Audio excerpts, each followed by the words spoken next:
Welcome to the Weekly Whiff podcast, episode number 13. So, to kick us off, as usual, I am joined by my good friend and co-host, Shaun from 28 Posts Later. That is me. And I am Pete, I'm the brains of the operation. What am I? What is my position? Well, you're definitely not the brains if you're struggling to find out what you are. You're the money. You're the finance.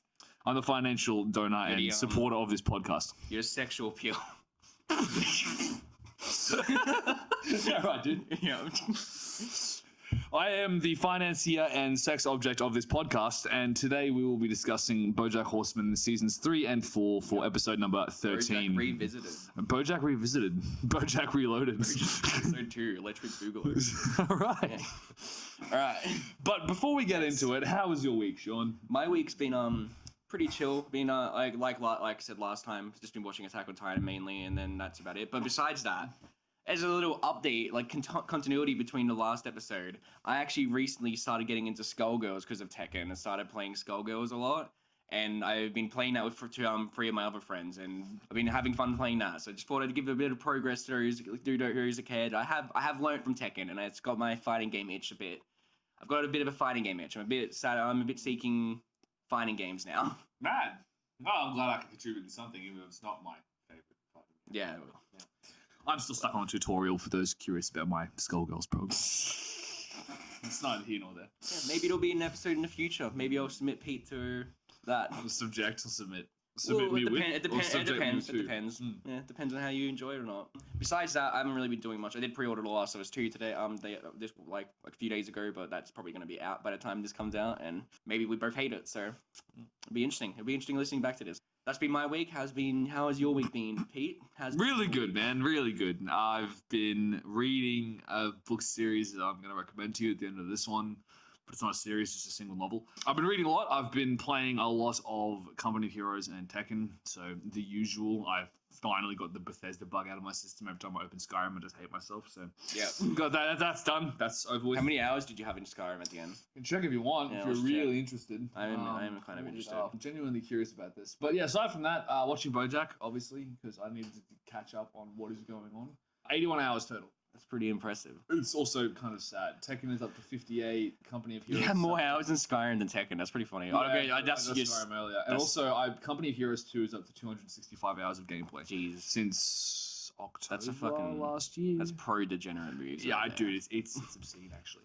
But I don't know, socializing, really. I mean, the pubs are opening up, Life is beginning to become somewhat more regular. So we're getting into that, and it's a good time. Filthy social bugs. Yeah, I know, right? Filthy, disgusting. Insidious, infectious little things. But anyway, we're here to talk about existential depression, crisis, and really poor. If you could see us right now, you'd fully believe that we're here to talk about existential depression as well. I'm I don't know what it is, but I feel very sleep deprived. And Pete just looks like he fucking just got out of rehab or something. I'll take it. But yes. All right. Bojack Horseman. We're back to Bojack Horseman. I did intend to recommend season 3 and 4 at some point. And since it was 10 episodes later, I thought, well, I'll give Pete the choice if he wants to. And now here we are. We're talking about season 3 and 4, and there's a few things I want to go over, especially in contrast to some of like the views we had in the other video, because I think that you said some interesting things that didn't end up getting kind of twisted around in this season, which isn't to say, oh, you're a plebeian that didn't know what was going to happen. It's just that I think it's just that the show does actually kind of have that sense of awareness of what it should be doing and what it shouldn't be doing. But regardless, before we get into the depths of the 2 seasons, what did you think of seasons 3 and 4, especially in comparison to seasons 1 and 2? I'm glad I got broken in correctly, and I also had some time to recover. Yeah. A couple of months, I think. Yeah, it's been a while. Yeah, it has. It doesn't feel like it's been a while. No, it hasn't. But Bojack Horseman was season 3, and that was in that was episode 3. Episode 3. Yeah. Season 3 of the Weekly Whiff. Yeah, that's right. Episode 3, and that would have been March? Yeah, it would have been later probably for people watching it, but yeah, it would have been early for us recording it. That's pretty fucking depressing. What have I done this year? Yeah, the podcast, sure. Yeah, sure. I was glad to I also came in knowing what to expect, or not quite what to expect, but knowing the kind of tone that I was walking into. It wasn't just going to be a happy, family-friendly, adult humor style lark, and I was coming in expecting to get depressed, and I wasn't disappointed. Yep. But overall, I did enjoy it. I really like the way it fleshes out the characters. I really like the way the relationships are developing, and it becomes very obvious, as you mentioned earlier, that it's a very character-driven show. Yeah. And developing these characters in an intelligent, sophisticated, and somewhat realistic way is actually pretty impressive. Yeah. And it gets into some really interesting philosophical viewpoints, and you start asking questions about yourself and your life and your relationships and everything else when you watch this show. And I am still completely boggled by how you managed to knock all this entire series over in like 2 weeks.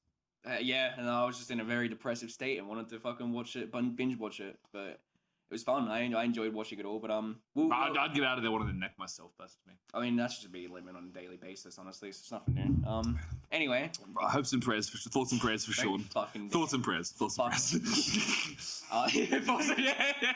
That's just fucking great.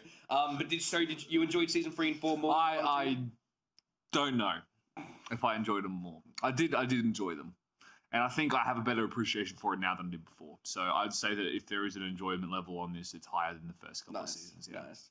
Season 4 is personally my favorite season of the whole show. I enjoy season 5 and 6 and where they go, but I think at the end of the day, season 4 had a lot more episodes I found interesting, and the character progress in season 4 was a lot more compelling and interesting to me. But we will get into that. So the main theme of today, though, that I've kind of come to after kind of deciding on what we should be focusing on is... We have themes now? Yeah, well, there's a theme that we will be focusing on mainly for this episode. And it's the character dynamics that exist in it, basically, is what we will be focusing on. Because I think season 3 and 4, in comparison to seasons 1 and 2 and what we covered, they're the things that changed the most, obviously. And in episode 1, in the first episode as well, I remember you said something like that the show has to, the character dynamics have to stay consistent because they all need to stay together so that they can keep meshing off of each other or something, and they're not going to do anything they're not going to separate them too far. You didn't say it in exact words like that, but you did say something like that at the end, especially talking about Todd and Bojack, how they come back to being friends at the end. And I remember kind of laughing to myself because I was like, how naive. He doesn't know what's in for him, which isn't like anything to blame for you, obviously. The show, I didn't expect it to show. I thought that as well when I watched season 2. I was like, yeah, the show's not going to let the characters get too far away from each other. Bojack and Todd are going to stay friends for the most part of the show. Boy, how wrong I was. So for this episode, we'll probably be focusing more on the characters' progress and change in seasons 3 and 4, and what you think of them more, what I think of them like after compared to seasons 1 and 2. And also focusing on how their dynamics have changed with Bojack and how Bojack has kind of changed the person. But to start off with, we'll get into who was your favorite character before, but I don't know if he still is, but I assume he probably would be. But we'll be focusing on Todd and how his dynamic has changed with Bojack, which is probably the most significant change out of all of them, I'd say. So yeah, thoughts on Todd season 3 and 4? I think Todd's a creative genius. I mean, some of his ideas are absolute whack, and we can all agree with the that. zombie clown. The zombie clown. The clown dentist. Yeah, the turned into zombies. But like the rescue mission or the mission he got to get Princess Carolyn into that interview. Do you remember? You need to refresh my. He like gets all of his clown dentists together because she's passed out on the couch, and they try and get her into an interview with the producer. Yeah. Doesn't she like wake up while they're fucking like towering over her or something? And, like, no, she just wakes up in the chair. Yes. They wakes up in the chair across from like, oh, okay, I got to do stuff now. Yeah. That was absolutely perfectly timed. Everything went absolutely according to plan. No issues at all. So Todd has definite abilities. Yeah, he's a genius. You see that in the second episode or something of season 4 when he goes around doing everything for everyone. Like he makes stuff happen, and he does this and he does that, and he manages to get everything together, and he does everything he possibly can for everybody else around him, but doesn't seem to have any kind of concept of who he is or what he's doing. It's kind of just a Todd, go and get the thing, Todd, go and get the other thing, Todd, go and do this, Todd, go and do that. Yeah. But who is Todd, and what is he, what's his position? Is that relationship with that girl? Is it Lucy? I think so. I can't really remember. Let me search it up. She's a very interesting character. There's a weird thing that happens between her and Bojack sleep together after a bar. Because Emily, yes. Emily, sorry, she's been putting moves on Todd the entire time, and he is just not interested, not into it, whatever else. So then ends up being like a thing with her and Bojack, and it just basically completely destroys their relationship. Yep. At the end of season 3, and then in season 4, there's a bit of, doesn't he just like fuck off to Michigan or something for Bojack? Yeah. Yeah, Bojack does for a bit, but yeah. Anyway, so the point is, like, Todd's doing all his own stuff. He ends up sleeping on Princess Carolyn's couch. Yeah, he sleeps on peanut butters. Yeah, he starts at peanut butters, then he moves to Carolyn's. Kind of continues the whole couch legacy, but there's also the significant asexuality kind of aspect that goes through it, which I think is fantastically handled in the show. It doesn't feel kind of forced or anything. It feels very natural, like watching it. And I feel like I learned a lot, like actually watching that as well, like about like that whole crowd of sexual orientation. Yeah. Watching, I was like, this is really well interesting and well done, and I'm very invested into this character arc and seeing Todd actually become comfortable with who he is. And his call out of Bojack at the end of season 3. It's fantastic. Yeah, it's really good. I revisit that scene every now and then because whenever I last year especially I was in depressive bouts the whole time and fucking just feeling miserable and blaming everything on the way around me. So hearing that speech, I was like, yeah, you know, you can't like to just blame yourself for too long. I think it's a great wake up call, like blame everyone around you for too long. You get at some certain point you have to accept responsibility. And I think that's great because that's Bojack. Like for season 1 to 3 is what he's always doing. He apologizes, and he may mean it in a sense, but he doesn't really understand what it is that he's apologizing for, I guess, and he doesn't really understand why he needs to apologize or what he should be doing to apologize. So like season 2, he apologizes to Todd for screwing up everything and getting him upset, and they become friends again. And at the start of season 3, you see him trying to be a good friend as well, but he ends up slipping back into what he is because he just kind of doesn't learn where the fault lies or anything. And everyone kind of gives him a pass until the end of season 3 when everyone's kind of had enough with him and says that, and just like gives up on him. And Todd, for example, does that, and he also drops the F-bomb in that episode as well, which is come to represent broken relationships in the show. When you hear that, you're just like, oh, yeah, that's a bummer. This is kind of the main like friendship for Bojack, and now it's gone. So yeah, absolutely. I think what's really interesting about Todd as well is he's a narrative device that actually is almost like a mirror to everyone else around him. In that when people how people treat Todd is actually pretty indicative of who they are as a person. Yeah, it really is. You see a lot of people just kind of using him or something. Like Princess Carolyn just does everything and doesn't and a lot of the characters in that episode as well will say like, oh, you don't do anything or anything. Like they say that to Todd during an episode when he's running around doing everything for everyone. It's like, what do you ever do? So just do this without complaining or something. Yeah. And I think you're right. It does kind of reflect what those characters are just from how people treat Todd as how they actually are as people. Yeah. He's a really good he's an interesting plot device or an interesting anchor in the cast of the show, in that people who actively look at him, actively treat him a certain kind of way, and their relationship with him is fairly indicative of who they are as people and what they value and what they're interested in, and how well they actually treat other people. Because again, I said Todd's kind of an audience surrogate, but he's not. Yeah, it's more Diane.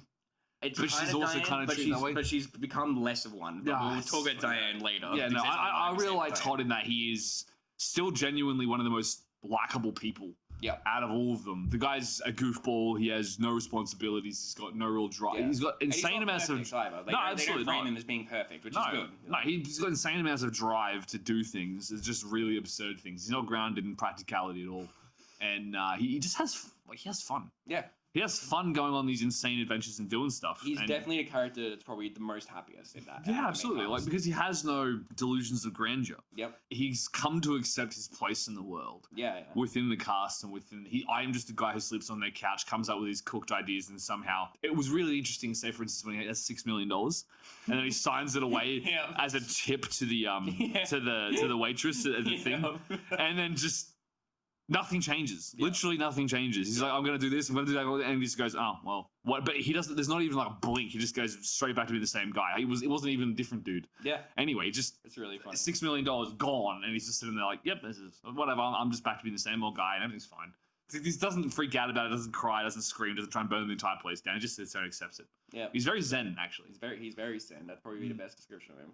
But Todd's also like they're like I love him as well because all season 4 it does feel like he is trying to understand himself as well. So like the whole that's why I love the asexual plotline because it feels like Todd's actually finally trying to understand who he is and be accepting of it. And I think that is why he's probably the happiest one out of all the characters because he has an understanding, like you said, he has an understanding of who he is and he works towards like being who he wants to be, and he's fine with it. He doesn't feel dissatisfied with what he is at least at the current point or anything. I don't want to say anything about future seasons, but.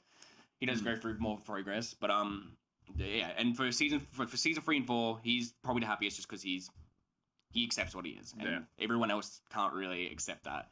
And in terms of the dynamic of Bojack and Todd, the reason why I think Todd's able to flourish as well is because he's able to kind of just branch away from Bojack and cut him off as a toxic friend that is kind of just not doing anything for him and dragging him down, which is sad.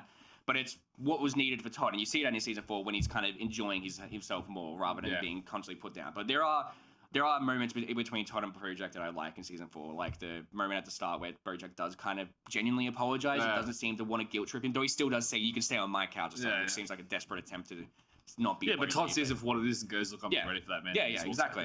And it's a very nice. They're like the lines like, "Oh, I'm not ready to be friends with you, but I'm ready to be not friends with you," or something. It's like it's nice. It's good. Progress, and you don't get much of Bojack and Todd in that season either, do you? Like besides that, I think that's the real only interaction you get. I binged them in a very short amount of time. But, from what I can recall, yeah, I think you're right. Yeah, I think so. I could be wrong. There could be one episode where they do something together or something as a gag, but I'm pretty sure for the most part It's after the whole Cadabra thing. Yes. After that all goes to pieces at the end of season 3, I don't think they really hang out too much. Yeah. And all of them being in the same room doesn't even really happen. And that's reflected in the opening credit scenes. Yeah, exactly. The opening By credits. the end of it, the entire house is empty. Yeah, it's season 3. At the end of season 3, the whole house is empty. Carolyn told an aunt that slowly disappeared. Season 4, it starts off empty, but then Hollyhock and Beatrice start forming. They vanish again. They vanish again at the end, but it still shows like kind of the mental state he's in and how alone he is, and how like it kind of emphasizes how Hollyhock and Beatrice are bringing something to his life as well, which we'll get to later. I've got room for them as well, but. Yeah, man. I think that covers up Todd. So we'll now move on to who's still my favorite character, Bojack and Princess Carolyn, who also kind of go through a bit of dynamic shift, in my opinion, where Princess Carolyn actually fucks up majorly in season 3 and ruins like a lot of things for Bojack, in my opinion, and that kind of sends him down the downward spiral where she fucks up the job with Kesley. Yep. She also doesn't get him like the role in the big movie or anything, and Bojack basically like loses a lot because of it. And it's the first real time Carolyn screwed up majorly, and Bojack ends up firing her as an agent, and then Carolyn has to end up fucking giving up her agent dream, but then comes back as a manager, which I think is pretty funny that she's just like, yes, I'd make a good manager, wouldn't I? And she's also got her boyfriend throughout most of the season as well, the Mice, which has that cat racist episode, right? Where they go, where they've got like the fucking... The Stiltons. Yeah, the Stiltons, yeah. That was... Ralph Stilton with his greeting card company. Yes. Yeah. What did you think of Carolyn and her journey in season 3 and 4? Pretty interesting that she turns to like borderline absolute alcoholism by the end of it, because she's got nothing left. She's left her boyfriend. She's lost a child. She's absolutely desperate to have a kid. Yeah. But it's a weird dynamic because you feel like it's more about the status of having a kid rather than it is actually having a kid in the first place. Yes, I think that's a little rough. I think that she does just want a kid and doesn't really understand why, but I do think it's also because she just wants to have a family or something. She wants that kind of closeness, but... I feel like she's in love with the idea of the family, but not the actual reality of it. And it's pretty obvious how far she pushes away Ralph because of X, Y, and Z. Yeah. Even though he does genuinely care, he does genuinely want her to be everything else. But you can see it because she's under an enormous amount of pressure on a regular basis. And yes. What's good about seasons 3 and 4 is that it all starts to catch up with her. Yes, it definitely does. And with trying to keep everyone, her understanding of how to help people is getting them to do things and cleaning up after their messes, but only after they put themselves there because they're there to do what she wants in the first place. So it's relinquishing the control freak, accepting the consequences of that, and kind of just burning out generally. That's what happens to her. She just gets burned out. She gets emotionally and physically and mentally exhausted.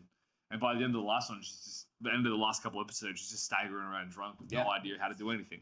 It's pretty sad to see like the change in character for her, where she's just kind of completely a mess. And I think like the episode that completely sums up her character, like that sums up what I like about a character, is the Ruthie episode, which is episode 9, which is where it's got like the daughter, kind of the daughter quotation marks, telling a story about her ancestor. And then in the future, and at the end of the episode, Carolyn says that to Bojack that she likes to imagine that she's got an ancestor telling about her success stories in the future, and at the end of the day, everything will turn all right. And then Bojack's like, but it's fake, and then she's like, yeah, well, it makes me feel better. Then cuts ending credits on, and you're like, oh, okay, that's a little bit rough. And I think it does sum up pretty well, because the biggest thing with her in that season is that she is just working, and she keeps trying to convince herself that everything will be all right, and that she has this goal that she's working towards. But like you said, she hasn't really actually thought about the goal or anything. She just thinks that's what she should be aiming for. And you kind of get more of that in future seasons as you kind of understand more why she might like that and why she works towards that. And I think her character journey is even better in season 5 and 6. But 4, I really love that episode, like the Ruthie episode. I think it's really fucking fantastic. There's also a good one where Todd kidnaps her, takes her out to the woods, ties her up to the dentist's chair. And then tells her, I'm giving you the Princess Carolyn job because you're not going to give it to yourself. And it's basically like you can just go through it all. Like, you don't have to be a manager. Your entire identity is not simply that of being an agent or being this or being that or being a mother or being a girlfriend or whatever it is. A lot of season 4, honestly, is just kind of about personal identity and like just understanding what you are and what you should be and what you don't have to be as well. And it's really well handled, in my opinion. There's a lot of really just real moments in season 4, especially watching it, where it's like, fuck, this is It's really heavy. Yeah, absolutely. I mean, the entire flashback to Metro episode with his mother is Yeah. really rough. Beatrice in general in that season is very well handled in my opinion. Like instead of just being like the kind of evil mother that you saw, you starting to kind of see more depth to her. But I think there's room to talk about Beatrice later. But yeah, that's all good. No, but with Princess Carolyn, I do like her arc. But she has, out of all of them, I think, with the exception of Bojack, it doesn't seem to change at all in some ways. Yes. She seems to remain the most consistent, but it's almost as if, yeah, she just completely burns out. Yes. Although there is that awesome moment where her and Bojack are sort of, he fires her and then she's making risotto and everything else for that Tumblr critic. Yeah, the Tumblr in the corner of the restaurant and everything, and everything's going to pieces, and she's driving away and the radio's playing exactly the right song and everything else, and she's just looking at it and she's going, no. And she turns around and comes back anyway. They have a really like honest and serious conversation. Big fight in the restaurant, and then a really honest, serious conversation in the freezer. Yes, yeah. It's funny because like in that episode, it's like I understand like it's really important to Carolyn that she keeps Bojack in a like in terms of like being his agent, because he's a really big deal for her. Yeah. But I actually think Bojack made the right call there, because I think what he said was right. Where even if he didn't really understand how he was right, I think it really would have been better for both of them if they just cut ties and like. But it's very scary, that particular scene in the restaurant I'm talking about. Yeah. It's season 3, I think. Yes, it's season 3. It's where they're arguing back and forth, and he's basically saying to her that she needs him so she feels like she has someone to look after and she's actually doing something right. And what does she say to him? You need someone to clean up after all your shit, make yourself feel better about all of your shitty success and your great mention and everything else. You need someone to give you purpose. Yeah. But his whole thing is like, well, by being, by having you as an employee, by being my agent, you give yourself purpose, because he gives you a dumpster fire to look after, basically. Yeah. It's this weird parasitic relationship of different friends leeching off each other for different things. And it's not about each other and actually sharing and having honest conversation. It's a lot more about, what can I get out of this person? How does this person make me feel? It's really fucking depressing. Like, it is, man. Because you think about it, bad personality is just all together. I've had, you have friendships like that. Yeah. It's just that whole, you run into people, you call them friends or whatever, you hang out with them, they do this, they do that, and you always have that suspicion in the back of your head, right? Yeah. Like, why do these people want to spend time with me? What are they getting out of it? And the problem is, if you think about it too much like that, you think about, okay, so I get this out of them, they get this much out of me, you're trying to balance the ledger, keep the scales relatively level. You miss the point entirely of friendship, which is giving and sharing, and a relationship that is like a mutual thing where there isn't any ledger and there isn't any balance, and you just communicate and you're friends with each other. That's the most important thing. It's love, really. Self-giving love, and you don't have that much in this show. Yeah. At all. In fact, it's almost completely deprived of it. And in real life, it's actually quite hard to go into too. And I've been thinking about this a lot. I've been on a sort of, when you watch Bojack Horseman and you're like me, just out of rehab, as Shaun very elegantly put it, you do start to really reconsider your relationships and really reconsider your life and think, where am I, and everything else. Anyway, we're talking about Princess Carolyn. I haven't gotten to Bojack yet. Oh, no. Yeah. I think you can keep your. But I just think that dynamic there that she has, it's obvious that out of the two of them, she's probably the more put together. But when you take away her purpose that is to clean after Bojack, or her self-assigned purpose, suddenly it just completely bottoms out. Her entire relationship goes to pieces. She really, really wants to have a kid, and when she can't have the kid, then it doesn't work out. She just basically dumps her boyfriend and goes on an epic bender. Yeah, well, it's because clown dentist dancing around the living room. It's because she needs something to focus on, because if she doesn't have like a purpose, she kind of will realize what is going on, like that her life doesn't really have much meaning to her, and so she needs that focus. She needs something to put her attention to. She needs to help people because she can't really help herself.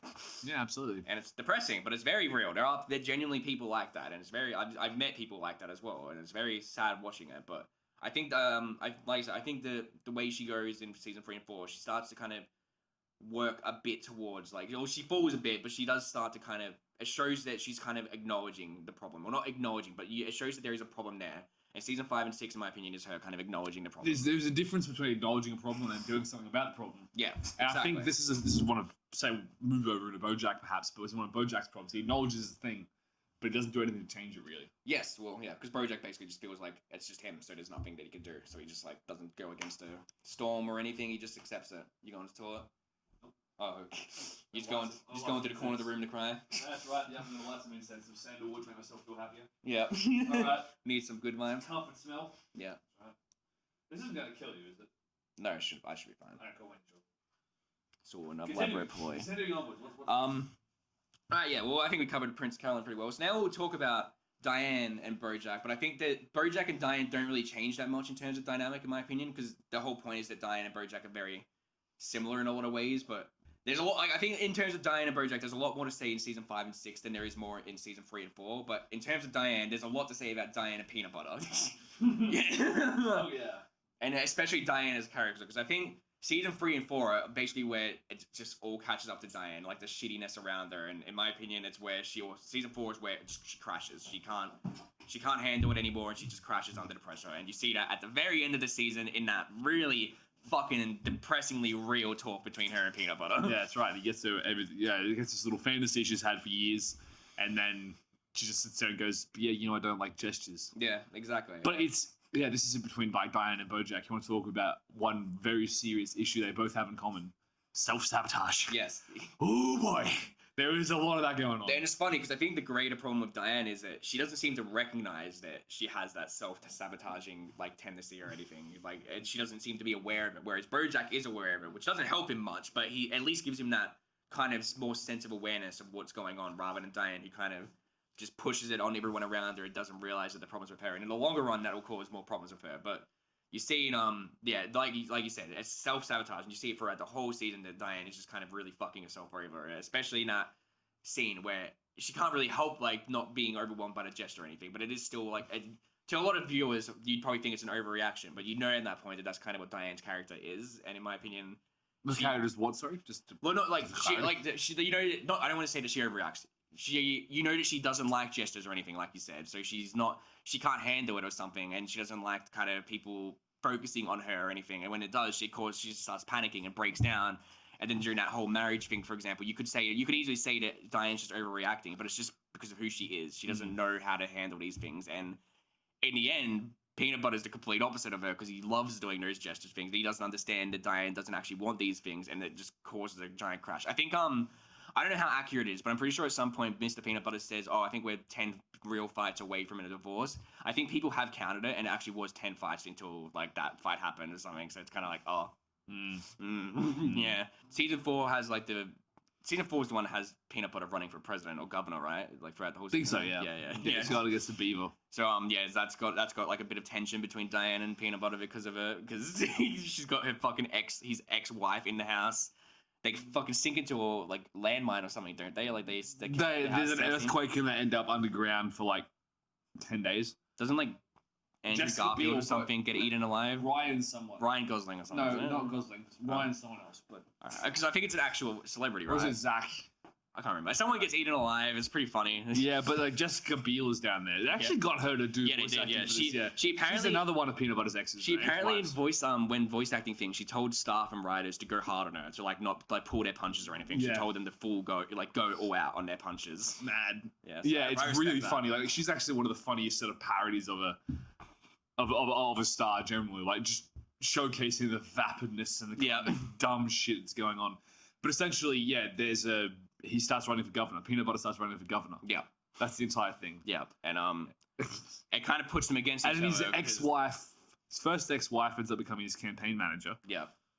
And walking around that Katrina. Yes, Katrina, yeah. Which is walking around the house, like telling everyone to do everything. Todd's on the couch there, and Todd's actually being like the best manservant ever. Yeah. Fixes up the bib, gets all the breakfast, runs all the errands. Yeah. And then there's that whole fracking thing, there's the gun episode, there's a whole bunch of different shit, but it's sort of taking the piss out of politics. Yes. And out of the view of the voter base of, I thought this about this, but then I heard this tiny little thing out on the internet, now suddenly this. Yeah, there's a lot of funny jokes there. It's like, you don't want to say what you're for, but you say that you're for something. Yeah. It's like, oh, yes. Pretty much that, man. It really does sort of showcase the whole public.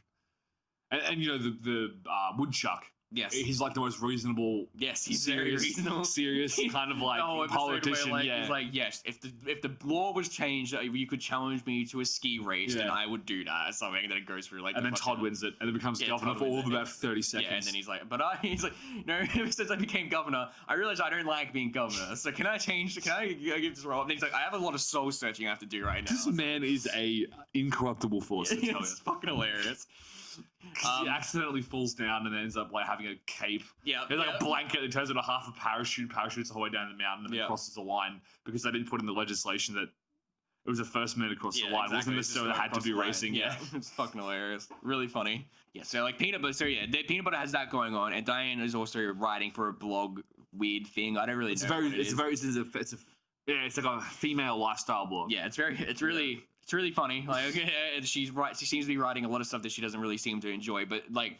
She ends up having to go against Peanut Butter a lot, which does cause tension. It also causes a sexual weird fetish thing. Where they fight. Yeah, they fight all the time, back and forth. And then there's that whole episode about the guns as well. I think I remember that. Do you remember when there's that actress? I don't know, the actress, the blonde actress who Todd ends up becoming the fiance of, or the boyfriend of. She's in like the restaurant. She's like, oh, I can't do these peasants' little. And then she runs off. But then he ends up catching up with her later, and then she says they're engaged, and there's this whole big thing. She's in an incredibly violent gun movie. Yes, that's the Thoughts and Prayers episode. It's a running joke of it's called Thoughts and Prayers, but every time it's like there's a massive, mass shooting. It's really messed up, but every time someone reads it, it just becomes like a running gag. Every time it happens, it's like Thoughts and Prayers. Thoughts and Prayers. It's so. I think it's fucking. It's so hypocritical, and they don't give a fuck at all. Yeah, it's they really don't give a shit. It's like it's happening. So it's like Thoughts and Prayers. And then the whole idea of like Diane goes out and arms all the women walking around with AKs and stuff. Yes, I think I do remember that actually. Yeah, and there was like some and then she walks in up to Congress or some shit, and then says basically. Like, either you can continue to allow women to have guns and use guns, alternatively, you can just ban guns entirely. Because women with guns are making men with guns feel insecure and, like, weak and everything else. Like, women have suddenly more power, and then literally 30 seconds later, the entire thing gets voted out and all guns are banned in the state of California. yeah, I do remember that, actually. Yeah, it's like systematic takedown of, like, these, middle-aged white dudes who are literally just sitting there like, we have all the power. Yeah, it's pretty funny. Oh, dude. Yeah. Just out of creativity, that's a solid 9 out of 10 for me. That's funny. That's genuinely pretty fucking funny. And also, Diane's never fired a gun, and then she starts getting mad into it. Yes, she does, doesn't she? Yeah. I enjoy that episode. Yes, it's a good episode. Pretty fun. Thoughts and Prayers is probably one of my favorites, actually. It's a good episode. It's really fucking funny. There's a whole thing on fracking. There's a lot of like, this brings in the political atmosphere of Hollywood a little bit. These 2 seasons, but. Season 4 especially, I feel like definitely. It's interesting. It's really fucking funny, though. I feel like season 4 is one of the funniest seasons. That entire episode with the stuff under the house. Yeah, in the house. And Bojack and fucking Diana just like wasted the whole time. Yeah, it's like, and then Princess Carolyn and Todd's in a tower, and they are. People, and then she ends up becoming like a union rep, so that all the worker ants to a female can like get in with the attractive. I think I do remember that, Basically, by the end of it, Princess Carolyn ends up like, getting all of them to join each other together because it's like, Californians coming down here. It's like, they come down here, and the next thing you know, there's a Starbucks popping up on the corner. Yeah. So literally just get all these ants together by the end of the episode, and it just hoists the entire house back up the ground level. Yeah. And they're all standing there, and it all falls to pieces. Yeah. And they start talking about food. Yeah. Oh, yeah, and that's why Todd gets kicked out of the house as well, because there's no house. There's no house there. He goes to Princess Carolyn's place. Yeah. That's one of my favorites, because he goes into the whole tribalism thing, like, Woodchuck comes down, and then there's power plays between Peanut Butter and then Jessica Biel rises up. Yeah. And then she walks away and says, let's never remember anything about it. Yeah. And then she ends up running for politics. She ends up running in politics at the end of it, It's fucking wild episode in that series. And it's one of my favorites, actually. It's so good. I just fucking think I just find the idea of Bojack and Diane just fucking not caring and going into a room and getting just wasted the whole time. It's fucking hilarious. Then they come and kind of pop in every now and then for food, and then just like get skulk back into the cave. Yeah. But so Diane and Peanut Butter go through a lot that season, and it ends up clashing when they, at the end of the season, go to Hawaii, but then they get stuck on the bridge that they made because of the bill that passed and they had to ski race. They had to do a whole bunch of favors for all these different politicians, and one of them wanted to build a bridge to Hawaii. So that got made, and on the way to Hawaii, they ended up not going to Hawaii because it was a fucking shit show of cars. And then so it's basically just Sydney, not during the pandemic. Exactly, yeah. But during the when they were waiting at the hotel or whatever that's on the highway, Diane says that she always wanted like a massive library, right? That like a princess kind of library to walk into when she was a kid.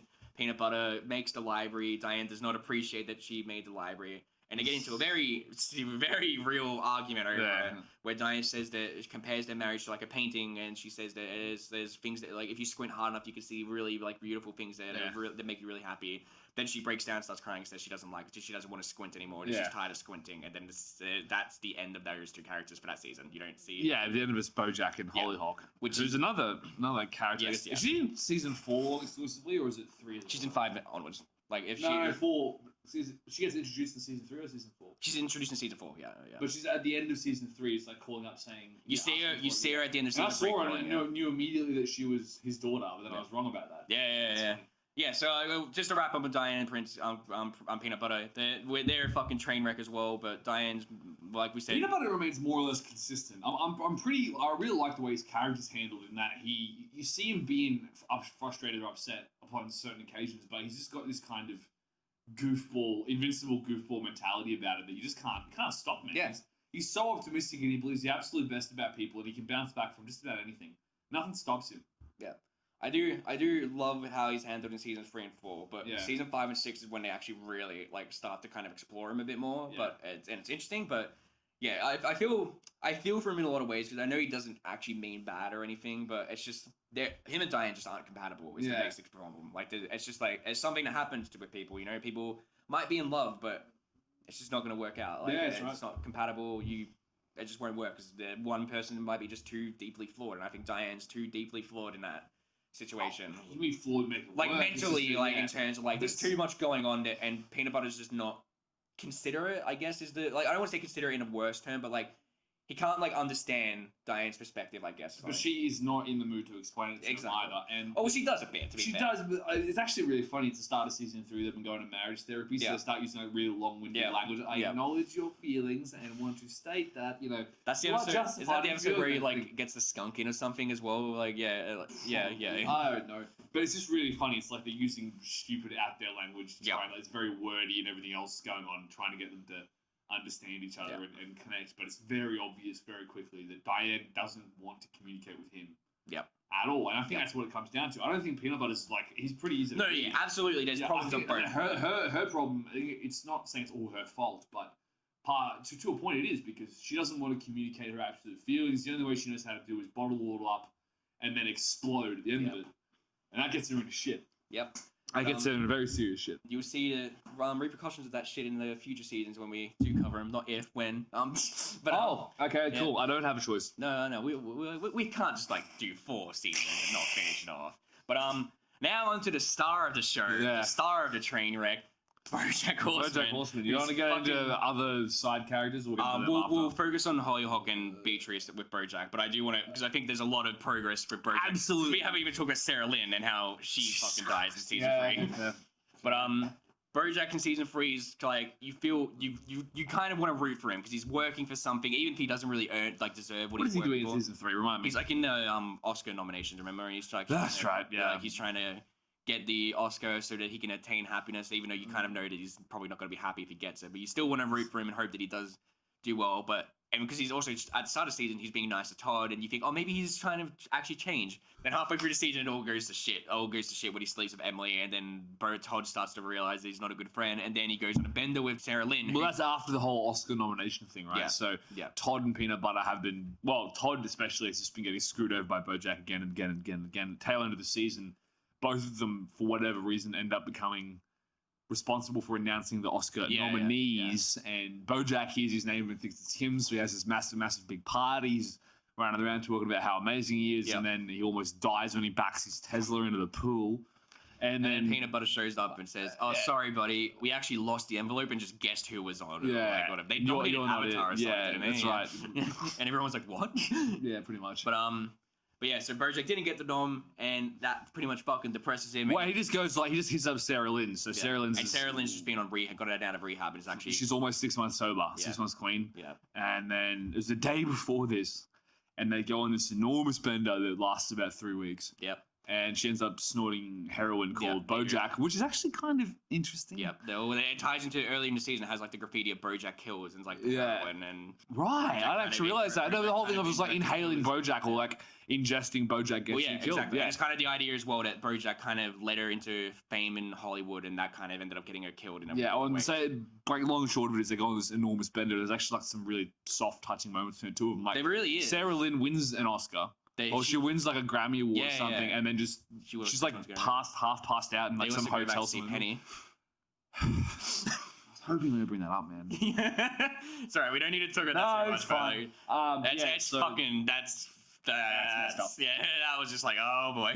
Yeah, well, he keeps blacking out, keeps going back to his old Yeah. Oscar nominee agent and messing But with you her. do get a sense of closeness between them throughout that whole episode, where like it's fucked up as everything is. It's kind of like They have each other at least. Yeah, they have each But that's other. the thing is, like, at the end of it, she's like, I don't actually want to do this. I want to be an architect. And that's like, the last words. there's actually really fantastic like build up to that in the episodes, because when they knock over the kids, the fucking Meerkat's kids fucking playhouse, she says, "Yeah, you need to use double joints or something." When she's like calls out the dad. Oh, saying, right, like, yeah, she's okay. like architect. Then she talks about how she loves the planetarium because of the building structure rather than the actual space or anything. She says earlier she wants to be an architect in season. Yeah.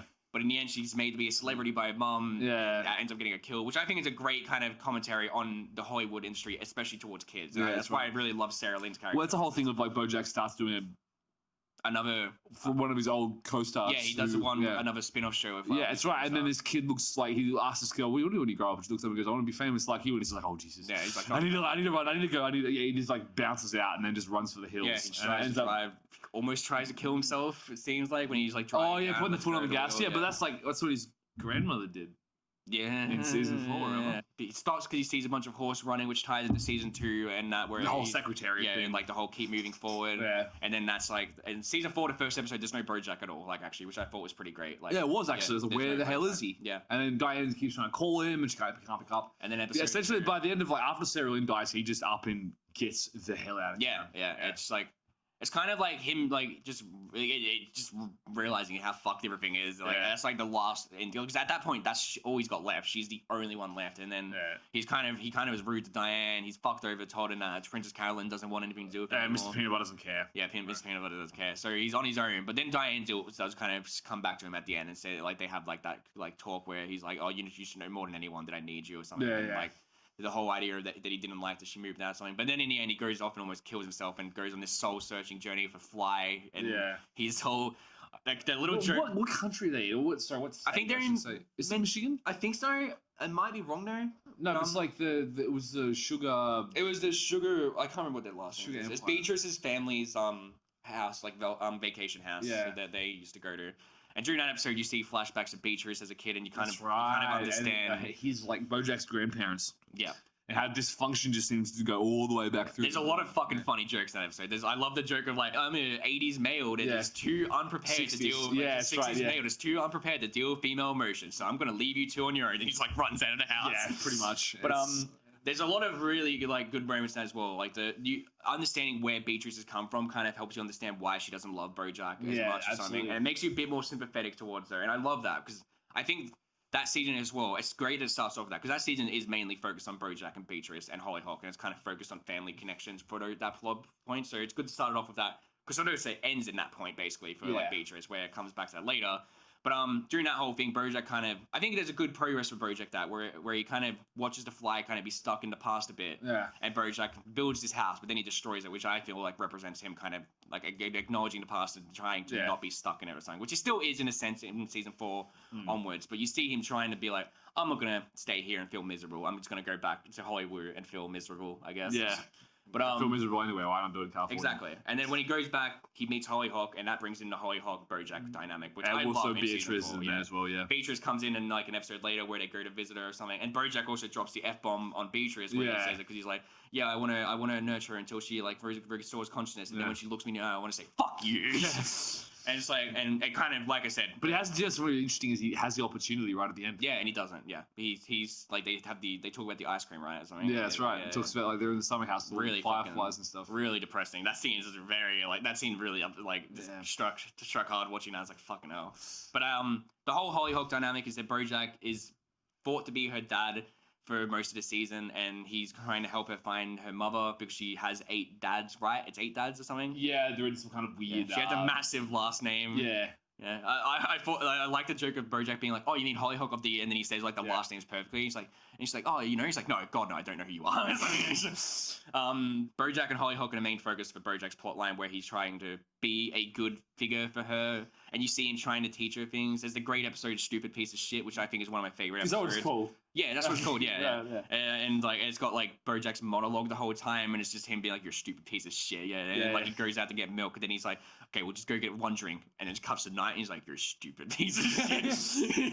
And he goes back, and then Hollyhock's, "Where have you been?" He's like, "Did you get the milk?" He's like, and then like the opening starts. But then at the end of the episode, Hollyhock says that she hears the voice as well, and then but what's really interesting, just as a visual, this is like I don't know, we're getting really into the character and story stuff here, which is fine, but I just might add. So I appreciate the visuals as well. For that episode, absolutely. We can talk about the ocean episode later, but with this one, when Bojack's thoughts are going on and you see them visualized, they're always done like a really crude sort of 8-year-old drawing of a horse doing stuff.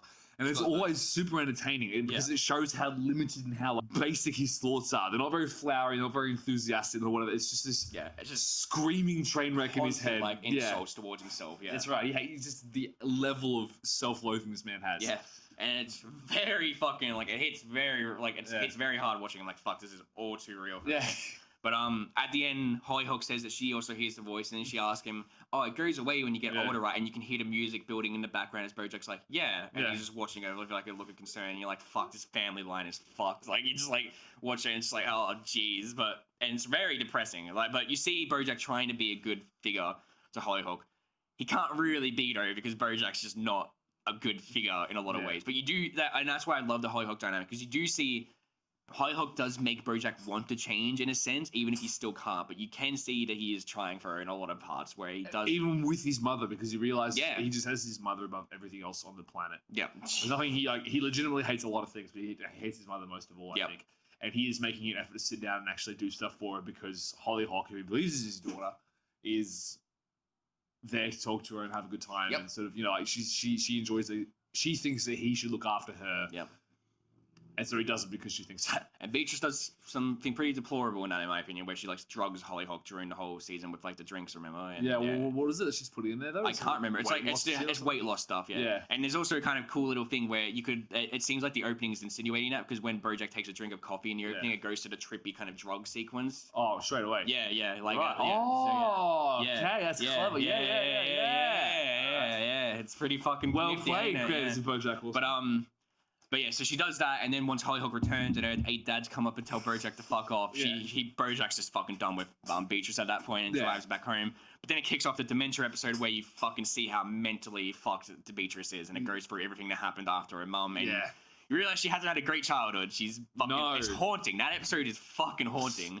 That is the episode where you see Bojack's dad, right? Or, yes. It's voiced by the same guy as well, so they're very similar people. Yeah, and you see like how she went with him and how it's just...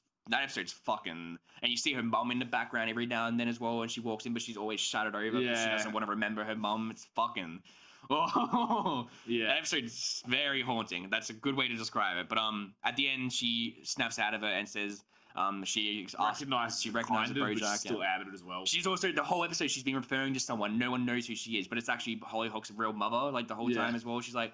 What was her name? She kept saying a name. Beatrix. Yeah, Beatrice. Yeah, Beatrice is the mother of Hollyhock. That's Bojack's mum, isn't it? Sorry, my bad. What was her name? I can't remember. No, you're right. Sorry, Beatrice's name of the mother. It's Henrietta. Yes, Henrietta. Yes, Henrietta is it? Yeah. And she keeps saying Henrietta, and the whole time you think it's just her being loony and being not knowing who's who and all that. Yeah. Then at the end, it's revealed that Henrietta slept with Bojack's dad, and that Bojack's dad is actually Hollyhock's mother. Yeah. I'm not Hollyhock's mother. Hollyhock's dad. And so Hollyhock and Bojack Horseman are both brother and sister. Yes, siblings. Yes. And that ties into the very sweet ending of season 4, in my opinion, where Bojack calls in that, and you see that they're very similar in that because they both complain about honeydew or something, isn't it? Yeah, that's right. They're like, oh, it's the worst fruit sign, and they kind of argue about it. But then at the end, Bojack's says oh, you can come over whenever you want, and Hollyhock says, oh, I don't need a dad, I've got 8 dads or something, but I don't have a brother. Yeah. And it ends on that very nice note. He smiles. Yeah, he genuinely smiles for the first time. Such a nice moment to end the season. It's the first time Bojack's actually kind of ended on a positive note for Bojack. It doesn't end on a positive note for everyone that season. God no. But for the first time, you kind of the season ends, and you're like, things look like they're progressing for Bojack, and there is room for him to improve. Mate, there's room for it to continue to fuck it up. Yeah, we'll see. But so that's the and I really love Bojack's journey in season 4 especially, and that's why I love season 4 so much, because I feel like it really does demonstrate why these characters are so great as well. I think the animation in season 4 is pretty good as well. Like, it's a lot better. It feels a lot more cleaner to me. I was watching it with a friend, and I was like, compared to season 3, the animation feels a lot more brighter and vibrant and cleaner. I don't know what it is about. Could be an aesthetic preference, or maybe they got more funding. That's about covers the characters, but before we move on to anything else, I do want to talk about, in my opinion, season 3 onwards is when the show becomes a bit more experimental with some episodes, where some episodes have certain structures that they try and do. So like season 3 obviously has the obvious example of this, an episode with no dialogue basically besides the opening and ending. That's right. But then the whole episode is just visuals, and it kind of is about like Bojack looking after this weird seahorse kid thing and going The entire underwater. thing's underwater, and it explores the dynamics between sea creatures and land creatures. Yeah.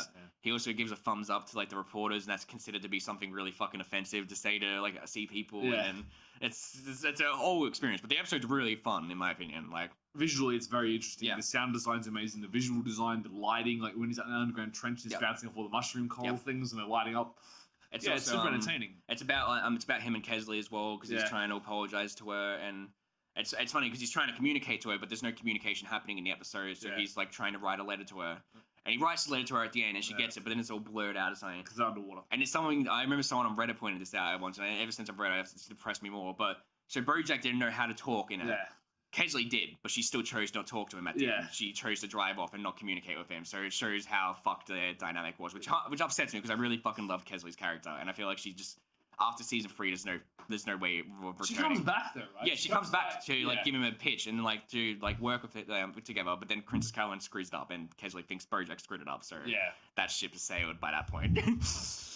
It's a little rough. Yeah, there's a lot of nice minor characters in there. There's Judah as well, who's a fucking sweetheart. He's a mad lad. He's a mad lad. He's a fucking. love that I aspire to have a beard like him one day. Dude, you're halfway there. I'm halfway there. Yeah, but, that's right. He's got the man bun and the beard. He's Princess Carolyn. All the jokes saying is like, oh, so Rasputin knows or something like. Don't He's just bearded, very clean, crisp, hipster glasses. He's still a good dude. He takes everything seriously. He's absolutely the best straight man. He just doesn't understand sarcasm. He's very robotic. But he's genuinely very, very good at his job. Yes. Very competent. And the way he riffs off Princess Carolyn is absolutely hilarious. He doesn't have any emotion. He just does this, does that.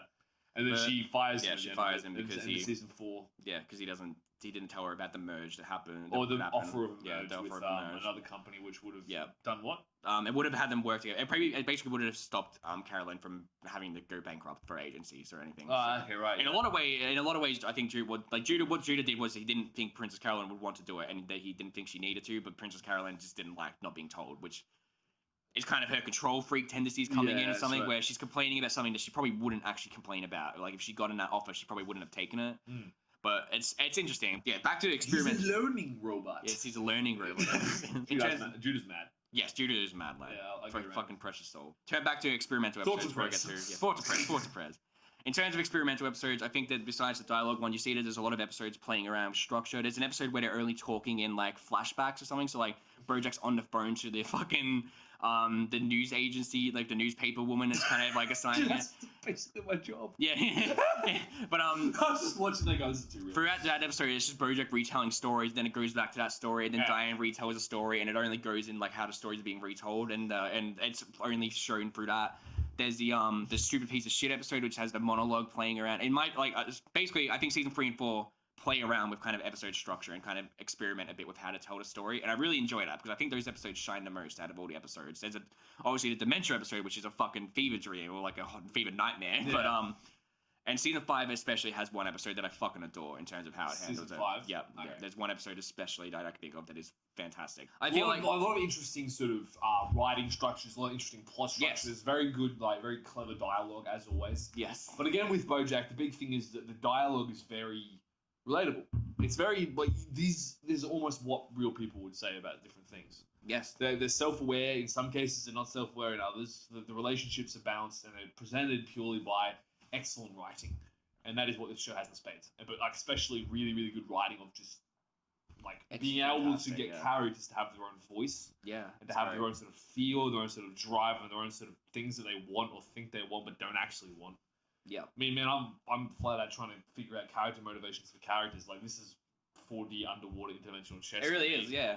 Like how this guy has managed to write such an amazing piece of social commentary as well as character story, and actually piece everything together so that you can display complex characters that still riff off each other. It's mind-boggling to me. It's really... The more I think about it, I really adore the dialogue. I think it's so fucking perfect, and it doesn't feel forced or anything. It doesn't feel like they're laying it out to the viewers. There's a lot that you can read in between the lines that's happening with them. And it's like you said, it's very real. A lot of the dialogue that the characters say are things that I've like said or like thought to myself, and it strikes real fucking hard. Yeah. I think that's what's great about it, is that it doesn't pull its punches at all. I remember you compared it to a boxing ring in the first episode, which I think is actually a pretty perfect description. Where we're in the rounds this is getting on round 7 and 8 now, man. Yeah, exactly. You're kind of exhausted. You're getting really pulled by your second, and you're like, I'm done, throw in the towel. But I'm like, no, we're going another round. That's also another 10 episodes, folks. Stay tuned. Yeah. Episode 23, Bojack Horseman finale. Bojack Horseman Revolutions. Yeah, that's season 3. Bojack Horseman Wild Hunt. Well, that's season 3 and 4. I don't think there's much else to cover because we haven't covered in the first episode. The animation's great, but it gets experimental in season 3 and 4. The voice acting's perfect in my opinion. I think it really shines in season 3 and 4 as well. Like a lot of the dialogue. Season 5 had some great voice acting moments, but is there anything else that comes to your mind when you say dude, plenty, but like, let's just be honest. I think this is a perfect character study, and we should get into this at a later date, but maybe the last one we do. This, a friend of ours mentioned that Bojack Horseman is essentially what happens when you have people who have all the money in the world with no purpose and no reason to use it. And it's basically, it focuses very heavily on purpose and relationships. And those two things that I've been thinking about a lot lately, but it's not necessarily a time or place for this, but I think he makes a very good point. This is essentially a demonstration of what happens when you don't have purpose. You don't have something transcendental in your life. Yeah, there's a lot there. There's a lot to consider. I think that is definitely one of the things. I feel like the characters are obviously the characters are also kind of sitcom characters that like aren't played for laughs or anything. They're played a bit seriously. Because I remember, I think I heard someone talking about like the sitcom characters in America where the main character is just a toxic asshole that's like meant to be funny because he's an asshole, but he's not funny. Whereas in BoJack, this character isn't really played for laughs. Like, he's funny at times, but this is just like the generic kind of American sitcom character, but except played for like played straight. Yeah. And it's like, and you watch it and you're like, yeah, this isn't really healthy or anything, these dynamics between these characters, but they're all dynamics you'd see in sitcoms, really. Like, and I think that's where it works. And like you said, it's about like these characters that have a lot of money but no sense of purpose. It's comedic tragedy. Really. It's a really comedic tragedy. And it's fantastic. I love it. And every time I like rewatching it now with a friend, I still just adore it. I think it's so perfect. You see, I imagine you see a lot more stuff on a revisit as well. Yep, you absolutely do. There's a lot. Because you have a rough idea what's going to go on, but there's a lot of details. There's a lot of foreshadowing. I think there was there was something that I recognized in season 3, but I can't remember. So fuck it. But there's a lot of really like rewatching it. There's a lot of cool stuff. A lot of things to come. Like a lot of good foreshadowing for things to come. You kind of see how character dynamics are falling apart earlier as well. It's really good on rewatch. Not everyone's willing to go into the boxing ring 2 times, so bring on the 3rd. You know, episode 33 will be us revisiting the series. No, it won't.